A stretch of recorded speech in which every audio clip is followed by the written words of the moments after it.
Kia ora, it's Cathy here from Adjust. Sarah West from the Cathedral and Adjust. And Bishop Ross from all of it. And we're here with the Bishop at his house, at Bishopscourt, is that right? Yep. And the Bishop's going to tell us a little bit about his dreams for a vegetable garden and some composting that's going on here. And we thought it'd be a good time to talk to him about it, seeing as we're pushing the Green Up and Give challenge through Adjust. So Bishop, would you like to run through some of the things that you're thinking? Hi, tēnā korua and kia ora koutou. Very glad that you've come to see our garden. We're very blessed that we've just had a lot of new landscaping work done to improve a whole part of our garden that really wasn't working for us. And a big thing we wanted to achieve was to get a new veggie garden. We can go and have a look Let's go Let's check it out. at the area that's been created for us. So this part of the garden, we did have it as a veggie garden, but it was full of clay, it wasn't very good soil, and so we wanted to be able to have a much better place. We'd kind of given up growing things because it just wasn't working for us anymore. So you can see we've got this lovely big area, coincidentally stepping stones in the form of a cross, that, you know, just the way it happened. So we're really looking forward to getting that planted now. It's just been finished, and thanks Cathy.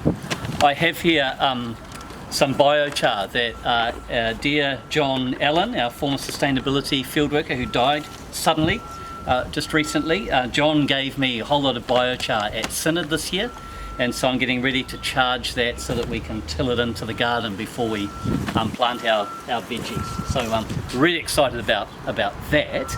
And then over here, if we turn around again, we've just created in this area a little platform for our compost ones. We've always composted, but now we're just going to have a much better area to do it in. Nice little level sand platform for it. We'll have a couple of compost bins, and our worm farm will go there. So we're really coming closer again, so everybody can see it. We're really excited to be at the stage of being able to do it again. Yeah. And Bishop, what are your dreams for Neligan House?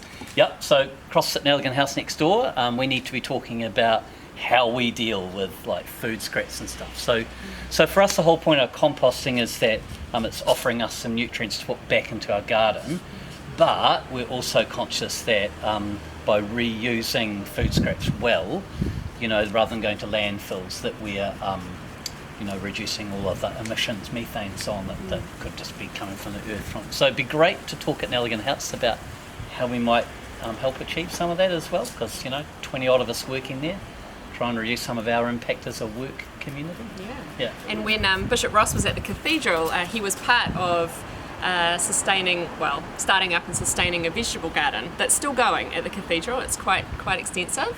And as part of the Green Up and Give campaign, some people in the Cathedral are going to be revamping that space. So thank you, Bishop, for your work in helping get that started. And we're going to hopefully bring it back to life again. Yeah. Well, part of the point of doing that was that we were conscious living around Parnell just how kind of intensified housing was getting, and the opportunity for people who are either in apartments or on a really small piece of dirt, they can't have their own gardens.